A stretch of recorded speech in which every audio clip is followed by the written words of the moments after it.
Sebenarnya kalau dibilang saya kerja di pemerintahan sih enggak ya. Saya bahkan Mbak Lucy, saya bahkan nggak pernah kerja di pemerintahan karena murni saya orang swasta gitu. Cuman memang dalam setiap kerjaan saya itu jadinya kayak bersentuhan dengan pemerintah karena lebih banyak kerja-kerja advokasi kan. Nah kalau kerja advokasi kan antara lain yang ingin diajak melakukan upaya perubahan, melakukan upaya penegakan hukum, upaya menjalankan aturan, itu kan mesti pemerintah ya, termasuk aparat penegak hukum. Jadi mau nggak mau ya memang selalu bersentuhan gitu. Bahkan itu sejak mahasiswa Mbak. Jadi udah sejak mahasiswa tahun 82 ya, dilala kok ya saya kuliahnya di Fakultas Hukum kan. Iya. Nah praktikumnya mahasiswa Fakultas Hukum itu antara lain kan melakukan pemberdayaan hukum masyarakat gitu. Jadi waktu masih zaman mahasiswa itu udah kerja sama juga sama kayak ke kantor kejaksaan. Dulu kan ada program yang namanya Jaksa Masuk Desa itu loh. Iya. Terus Ingat. kerjasama juga sama pengadilan, hakim masuk desa. Jadi saya masih unyu-unyu sebetulnya di usia 20 tahunan itu. Bu, sebelum lanjut saya jadi penasaran. Sebelum masuk kuliah itu memang sudah mantap. Maksudnya saya mau masuk hukum karena mau tujuannya mau ini gitu. Pernah kepikiran gitu? Ada dua sih Mbak. Ada dua sih sebenarnya waktu itu. Pilihannya di sastra Inggris atau di Fakultas Hukum. Nah kalau mau kuliah di Fakultas Hukum tuh sebenarnya nggak punya bayangan karena orang di kuliah di Fakultas Hukum tuh nanti harus jadi sarjana hukum, kemudian nanti melakukan advokasi kayak gitu-gitu ya. Saya tuh cuman ngebayangin jubah hitamnya hakim loh, beneran. Itu kayaknya keren, cuman begitu doang. Saya nggak tahu itu jadi hakim itu kayak apa, tapi dalam pandangan saya itu kayaknya satu profesi yang mulia ya gitu, yang bisa memberikan penyelesaian masalah buat masyarakat gitu. Jadi saya cuma membayangkan itu di tangan hakim lah sebetulnya penyelesaian persoalan masyarakat itu ada di tangan dia, dan saya merasa kayaknya keren tuh kalau saya bisa jadi kayak begitu. Itu aja Mbak, meskipun pada akhirnya saya nggak jadi hakim. Tapi jangan salah, saya melatih hakim loh sekarang. Ini lebih bahaya lagi. Jadi maksudnya gini, rupanya keinginan waktu kecil, dari kecil tuh sebenarnya waktu SD itu saya sudah seneng tuh, kenapa ya orang itu pakai baju hitam, terus ada logo gambar timbangan itu kan keren banget. Oh ternyata dia itu tugasnya menyelesaikan kasus hukumnya orang, lah kan keren banget Mak. Orang berselisih, apapun bentuk perselisihannya, saya kan belum punya bayangan itu ada kasus pidana, perdata, tata usaha negara, nggak ngerti saya kan. Saya cuma taunya kalau ada orang punya masalah dia yang menyelesaikan gitu. Nah dalam bayangan saya orang bisa menyelesaikan masalahnya orang itu bagus banget kan. Cuman di situ Mbak, ditambah jubah hitamnya itu kan keren banget gitu. Ngebayang saya gitu. Walaupun namanya anak kecil ya, namanya keinginan itu kan berubah-berubah ya. Pernah juga sih saya suka pakai sepatunya ibu saya itu, bukan sepatu ya, pokoknya sendal yang high heels gitulah ya. Terus sama bawa penggaris panjang tuh. Saya suka ketok-ketok di tembok gitu. Itu kayak saya mempresent sebagai guru. Kalau pulang sekolah tuh mainnya itu kayak kesannya saya jadi guru gitu. Kadang-kadang pengen juga jadi guru, kayaknya keren juga ya jadi guru gitu ya. Tapi sekarang semuanya dilakukan ya? Kayaknya jadinya mix Mbak. Iya jadi kan? jadi hakimnya enggak gitu ya, tapi jadi dosen jadi untuk guru. hakim. Bu gurunya juga jadi gitu. Tapi kerja-kerja advokasinya iya. Jalan. Karena kan kalau ngomongin advokasi kan bisa advokasi litigasi, bisa ngomong advokasi legislasi. Jadi kalau advokasi legislasi berarti kan ngelihat apakah aturan-aturan hukum itu dikerjain enggak sih oleh polisi, jaksa, hakim, para penegak hukum atau aparat pemerintah gitu. Kalau legislasi kan biasanya kita melihat apakah aturan-aturan itu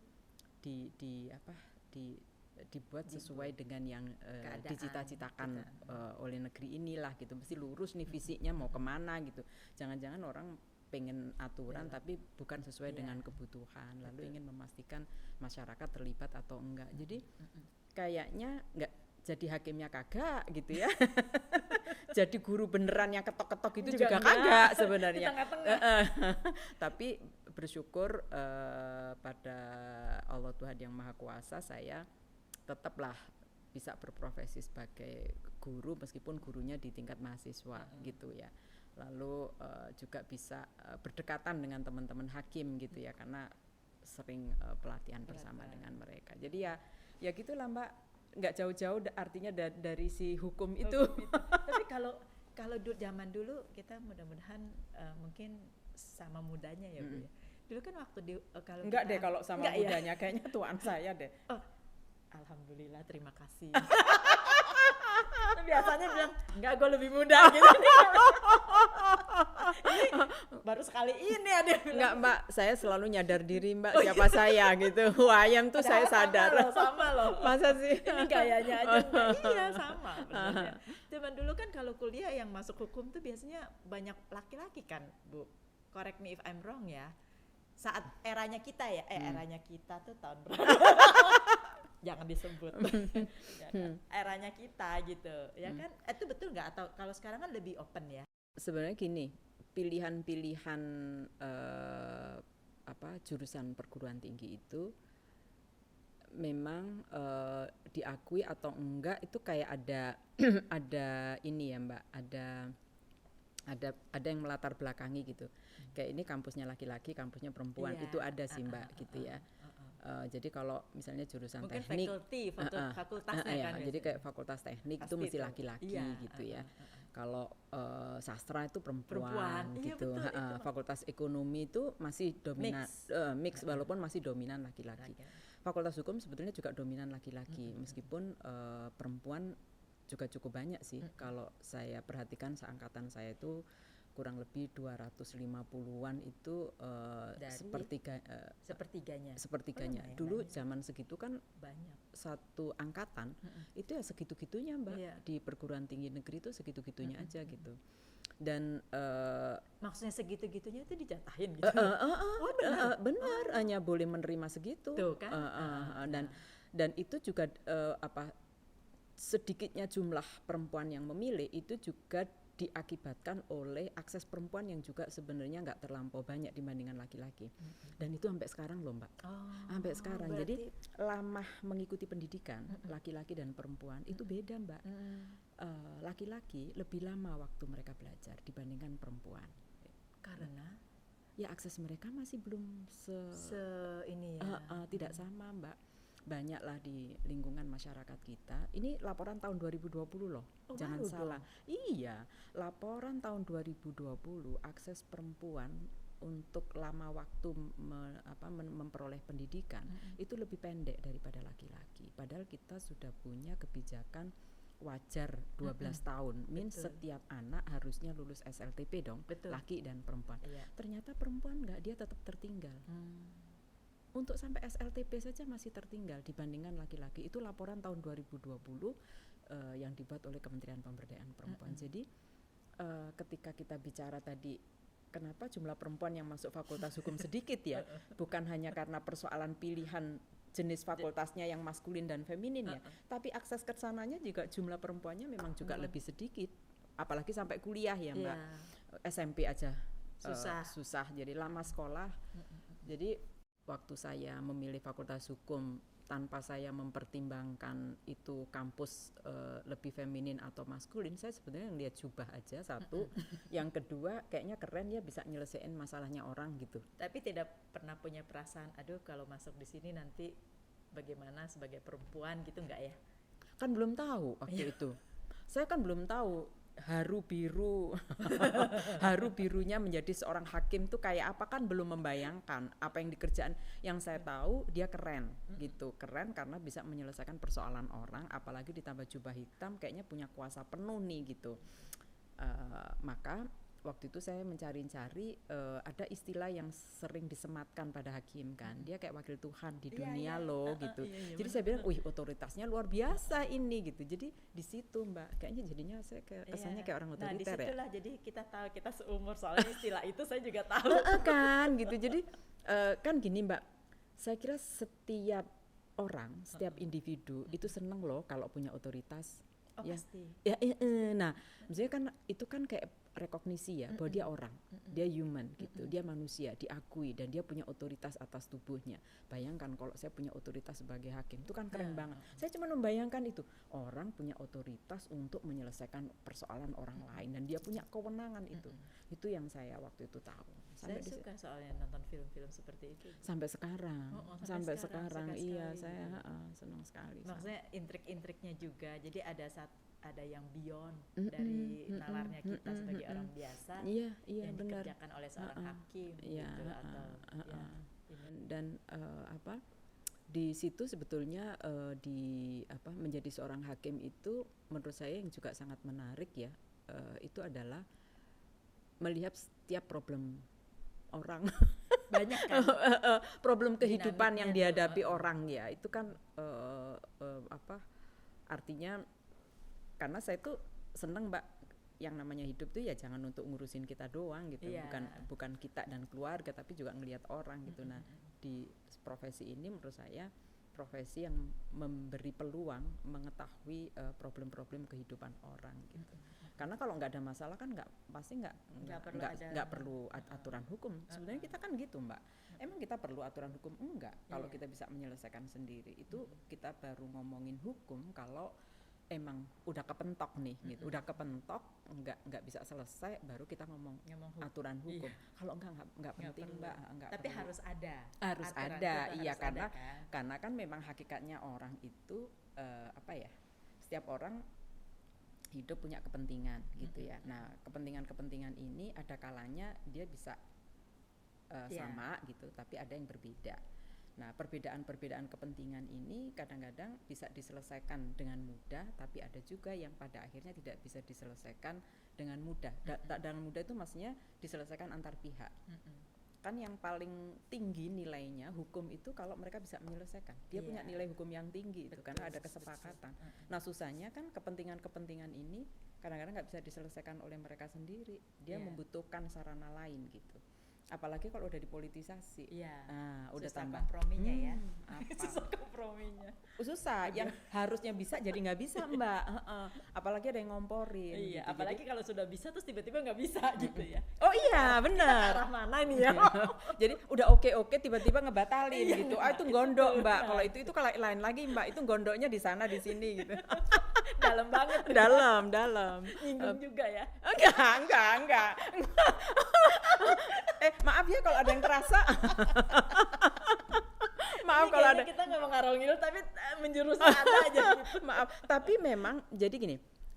Kalau kita bicara dari sisi antropologi ya, dari sisi antropologi hukum ya, memang aturan-aturan hukum itu kan baru dibuat oleh mereka gitu ya, ketika mereka merasa penting untuk dibuat.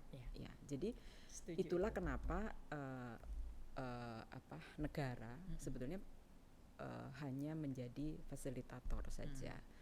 Jangan juga membuat aturan yang masyarakat nggak perlu gitu loh. Kita jadi ngingetin negara ya, gaya banget ya. Gaya banget loh kita. Negara merah putih. Selamat Hari Pahlawan ya. Oh iya, selamat Hari Pahlawan. Ini gara-gara negara jadi inget tanggal 10. Iya benar-benar, ini selamat Hari Pahlawan. Tapi memang benar sih, negara sebetulnya kan hanya fasilitator. Negara ini mengambil kewenangan, otoritas pribadi tadi kan diambil sebagian oleh negara.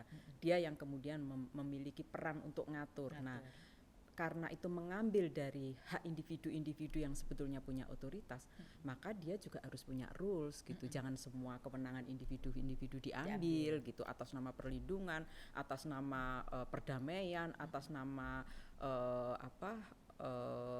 kesejahteraan, atas nama keamanan, lalu semena-mena kan nggak boleh juga. Jadi negara kan juga punya aturan gitu. Maksud saya ketika mau membuat aturan ya yang emang masyarakat butuh aja sih gitu. Iya, dan bisa diaplikasikan. Iya, benar Mbak. Yang ujung-ujungnya tuh kesejahteraan. Iya. Kalau kita di rumah, ibu itu sebagai pahlawan nggak Bu? Enggak.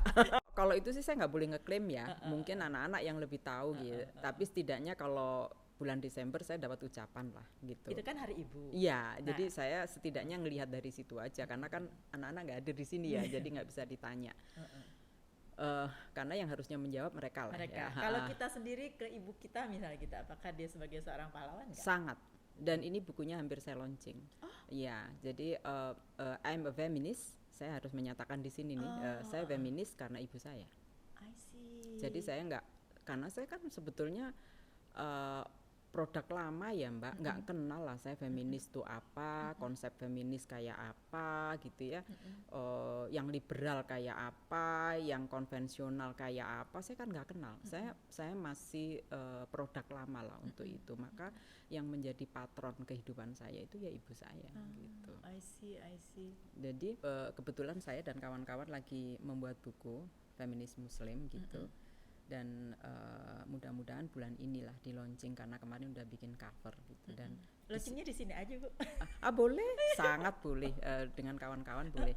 Dan selama ini kan ini sebenarnya juga ingin membumikan ya, jangan alergi dengan kata-kata feminis gitu, karena lalu selalu di stigma itu kayak bukan Islami, bukan perempuan Indonesia, bukan ibu bangsa dan lain-lain. Padahal enggak banget, guru saya itu ibu saya gitu. Kalau ibu saya enggak yang seperti itu, Ibu Hajah Zaitun itu, mungkin saya juga enggak seperti ini gitu.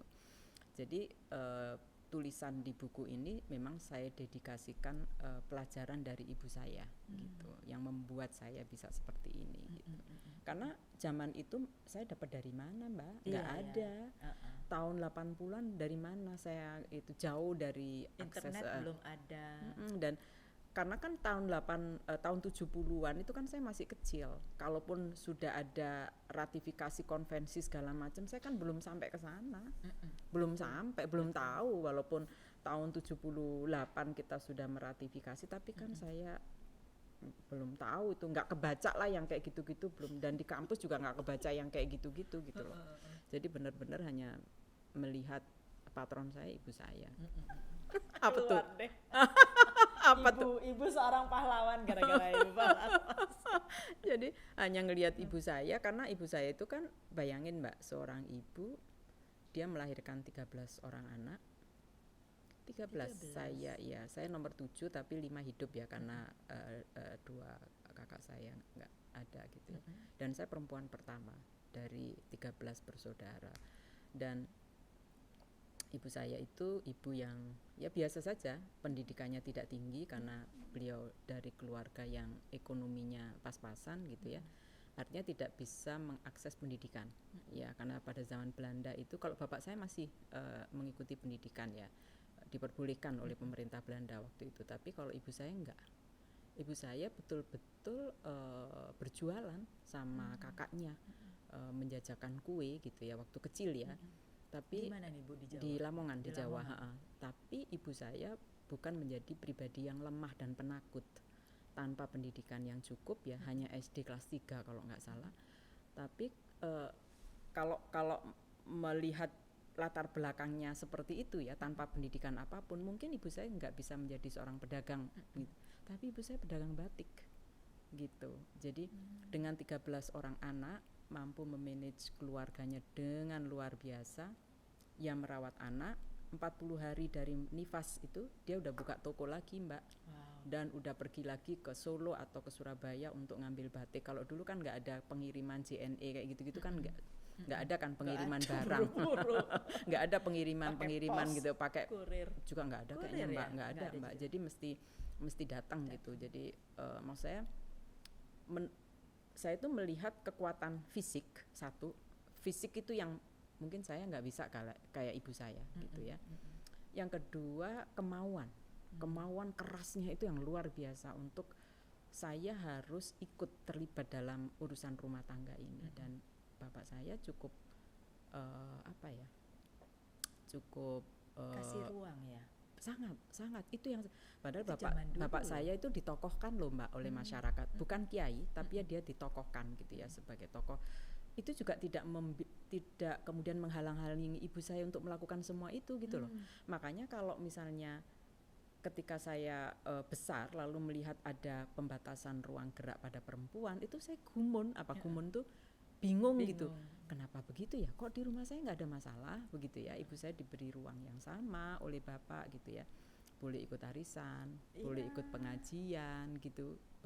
Paling-paling kalau ribet sama anaknya, kadang kan gini Mbak, lahir dapat usia berapa bulan, ibu saya udah hamil lagi, lahir nggak berapa lama, dan ibu saya kemudian adalah keluarga atau ini yang ngebantu di rumah gitu ya. Tapi peran-peran sosial ibu saya dijalankan, peran beliau sebagai ibu dijalankan gitu. Tapi peran beliau sebagai pencari nafkah itu juga dilakukan. Kontribusinya besar ibu saya secara ekonomi pada keluarga gitu. Walaupun bapak saya juga nggak pengangguran, tapi artinya memberi kontribusi pada keluarga. Nah, peran-peran itu yang kemudian saya lihat dengan mata kepala, lah emang kenapa sekarang ada yang mempersoalkan ngebatasin bahwa perempuan di sini aja gitu. Kayaknya enggak. Walaupun dalam pengambilan keputusan saya melihat sih memang masih dominasi ya, karena level pengambilan keputusan dalam keluarga itu kan ada obrolan suami istri, tapi tetap dominan bapak gitu. Obrolan suami istri dominan istri. Ada obrolan suami istri diputuskan bersama, ada yang nggak pakai obrolan, diputuskan sendiri oleh bapak misalnya, atau diputuskan sendiri oleh ibu. Ada 5 kategori itu. Nah di rumah saya memang yang saya lihat, walaupun ada obrolan tetap bapak yang dominan pada masa itu ya. Jadi dan itu hal yang menurut saya catat, mestinya nggak begini nih gitu, mestinya dikasih ruang dong. Sudah mulai mengamati. Ngamatin doang, tapi nggak berani juga. Berani dong waktu itu saya berani kok, karena berani menyampaikan ke bapak itu saya udah berani karena gini, sebagai anak perempuan pertama yang sangat diharapkan katanya ya Mbak. Karena kan gini Mbak, lahir laki terus kan Mbak gitu ya.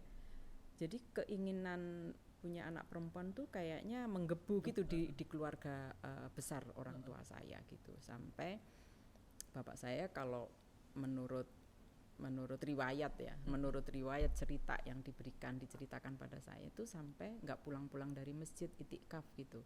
Di masjid 40 hari saking pengennya anak perempuan gitu. Lalu Mbah saya itu guru ngaji. Mungkin waktu itu nggak ada deh guru ngaji di Lamongan ya, karena sangat terkenal mbah saya itu namanya Haji Bukhari itu, Haji Jamhari. Itu sangat terkenal guru ngaji di Lamongan tuh. One and only. One and only guru ngaji, karena saya ke daerah yang pucuk. Dia juga. Ini siapa? Saya cucunya Mbah Haji Jamhari. Loh, saya ngaji di sana. Kami semua ngaji di rumah Mbah gitu, sama Mbah gitu. Nah, singkat cerita, mbah saya sebelum meninggal itu menepuk perut ibu saya, lalu menyampaikan, ini nanti perempuan tapi jelek. Jadi saya ini jelek dalam hal apa nih? Maksudnya fisiknya. Emang bener sih Mbak, kalau dibandingkan sama keluarga saya beda banget saya Mbak gitu. Jadi beliau bilang, ini nanti perempuan anakmu gitu. Sum, karena bapak saya namanya Maksum. Sum, ini anakmu nanti perempuan, tapi jelek ya, gitu. Nggak ada USG loh Mbak, USG pakai tangan. Dan setelah itu memang Mbah meninggal, jadi nggak sempat melihat saya. Begitu saya lahir perempuan tuh Mbak, karena memang sudah diinginkan ya, gitu ya. Bukannya mengharu biru gimana memberi nama saya gitu ya. Bapak saya itu kayak speechless, ibu saya juga nggak bisa ngasih nama buat saya. Jadi saya itu termasuk anak yang tidak segera diberi nama karena nggak bisa ngasih nama. Karena saking bahagianya. Saya nggak tahu, bingung, nggak overwhelmed gitu ya. Akhirnya yang memberi nama saya adalah perawat yang membantu. Jadi nama saya bukan dari orang tua. Unik juga ya, kesian juga. Anaknya suster. Jadi karena tadi yang saya tanya kenapa sampai begitu, iya kita semua udah bingung tuh gimana bikin nama anak perempuan gitu. Yang anak nama laki kan mereka banyak, biasa udah bikin semua sampai 7 orang tuh semua anak laki-laki gitu. Jadi begitu perempuan bingung sendiri gitu dan it's me. Ya, kayaknya unik ya. Unik, jadinya orangnya juga nggak jelas. Laki apa perempuan sih ini? Tapi kan tindakannya udah tahu ke arah mana. Iya kan? Bagus sih, maksudnya ternyata ibu itu sebagai satu peran yang ini ya. Benar-benar gitu. Jadi kayak dia yang mengarahin kita gitu, ikut ngarahin jalan pikiran kita gitu. Benar-benar itu benar. Gitu. Naluriah ya kalau orang Jawa bilang ya. kayaknya juga dilatar belakangi oleh pengalaman hidup perempuan kali ya, yang berbeda kan kalau dengan laki-laki ya kan. Misalnya begini Mbak, yang saya sebut pengalaman hidup yang berbeda, yang spesifik perempuan ya. Perempuan tuh sebenarnya secara biologi sama lah dengan laki-laki ya, dia lahir, baby gitu ya. Tapi ada pengalaman yang spesifik, dia menstruasi. Mungkin pengalaman menstruasi setiap orang beda-beda ya, tapi pada hidupnya pertama kali mengalami menstruasi, menurut saya itu luar biasa loh Mbak, menurut saya ya, karena saya sendiri juga begitu, sampai nangis kayak tiba-tiba dari tubuh saya keluar darah. Itu kan luar biasa Mbak. Dan pengalaman menstruasi ini bahkan ada yang 7 hari, ada yang 14 hari, ya kan, bahkan ada yang bleeding ya sampai 30 hari panjang kayak gitu-gitu. Pengalaman 7 hari ini kan ada yang sakit, ada yang biasa saja begitu ya, ada yang tidak siap sama sekali gitu ya. Zaman saya dulu Mbak, kalau sekarang kan alat pembalut mudah dibeli. Zaman saya kan nggak ada Mbak. Dan saya mencari-cari. Kebetulan waktu saya menstruasi pertama kali jauh dari ibu saya. Dan yang saya lihat ibu saya waktu menggunakan pembalut itu dari bahan kain. Yang dilipat-lipat. Benar, kain yang dilipat-lipat itu. Nah, pada saat saya pertama kali mendapatkan menstruasi karena jauh dari orang tua, di kamar mandi itu nggak keluar-keluar, nangis aja, nggak tahu apa yang harus saya lakukan gitu. Sampai kemudian ditanya, diketok gitu, kenapa? Ini dari tubuh saya, padahal saya tahu itu namanya menstruasi. Tapi meskipun begitu saya nggak tahu apa yang harus saya lakukan gitu loh. Jadi pengalaman hidup perempuan yang pertama kali menstruasi ini menurut saya juga memberi pengaruh ya pada kehidupan perempuan. Menurut saya ikut mempengaruhi kehidupan perempuan. Apakah nanti menjadi perempuan yang punya punya perhatian secara khusus ya tentang kerentanan perempuan karena menstruasi ini atau tidak. Karena tadi kalau sensitif gitu ya, oh ternyata perempuan menstruasi itu butuh dukungan kan gitu ya, butuh dukungan gitu, butuh pengetahuan gitu ya, yang harus diberikan pada orang lain gitu. Kebetulan saya sekolahnya nggak begitu amat pinter soal biologi, jadi itu yang juga melatar belakangi tentang padahal biologi itu tentang tubuh kita kan, harusnya kan tahu ya. Lalu kalau perempuan tuh ada menstruasi, ada rahim, itu saya nggak kenal kebetulan gitu. Saya juga nggak dapat dari ibu saya yang kayak begitu, karena masih ibu kan? tabu iya, selain tabu ya, selain tabu iya, ibu saya kan terus-menerus reproduksi, jadi nggak kepegang nih yang mendidik hal-hal yang spesifik kayak gitu. Nanti kalau kamu mens begini, nggak sempat kepegang. Maka dari situ saya berpikir, kalau gitu soal menstruasi aja ini penting buat anak perempuan gitu. Karena kayak tadi, saya tuh shock loh, di kamar mandi tuh berjam-jam nggak keluar, cuma nangis aja, saya nggak tahu apa yang harus saya lakukan gitu. Nah itu pengalaman perempuan yang pertama menstruasi. Lalu hamil gitu.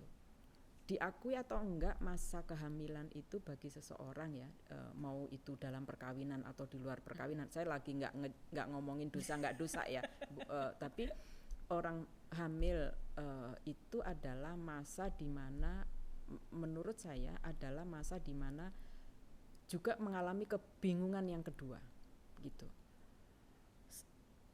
Biasanya kan pertanyaan orang kalau yang married ya, itu kan ditanya udah hamil belum, itu kan juga bikin orang sesek hati kan, apalagi kalau orangnya sebenarnya belum menginginkan gitu ya. Sebenarnya pertanyaan itu udah di keluarga kan, udah belum, kalau udah lewat setahun aja udah udah mulai itu pertanyaan lebih menjurus, emang ada apa, ada masalah apa, periksa ke dokter dong, kayak gitu-gitu. Ada tuntutan spesifik pada tubuh perempuan. Dia dianggap sebagai, karena perempuan yang ideal itu kan menurut masyarakat adalah perempuan yang juga tadi ya perempuan yang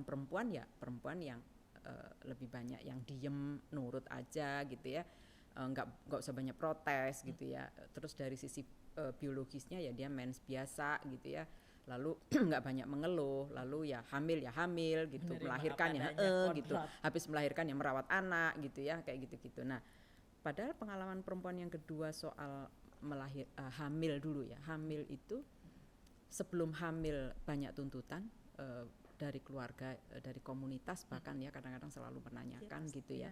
Kalau itu di luar perkawinan dihujat, misalnya orang diperkosa nih, hamil dihujat dapatnya, bukan dukungan juga kan gitu. Selama hamil itu kan ya ampun Mbak, ternyata saya masih ingat banget tuh, semua bahagia kan, semua bahagia tahu saya hamil gitu, wah hebat. Ya ampun Mbak, kalian ya bahagia, gua ini nggak karuan. Saya kan masih kuliah Mbak S2 waktu itu, saya lagi S2 tuh Mbak.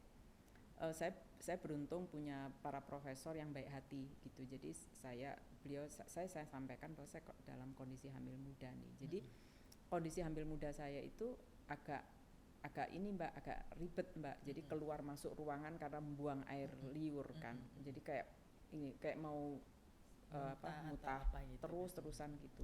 Ke dokter juga lemes, harus dipapah kayak gitu. Jadi agak menyulitkan sih memang. Nah, tapi yang seperti saya alami, saya yakin banyak yang mengalami. Meskipun ada ya yang enggak seperti itu juga, tapi yang mau saya kasih atensi adalah ini pengalaman hidup perempuan yang kedua nih, yang menurut saya juga memerlukan perhatian.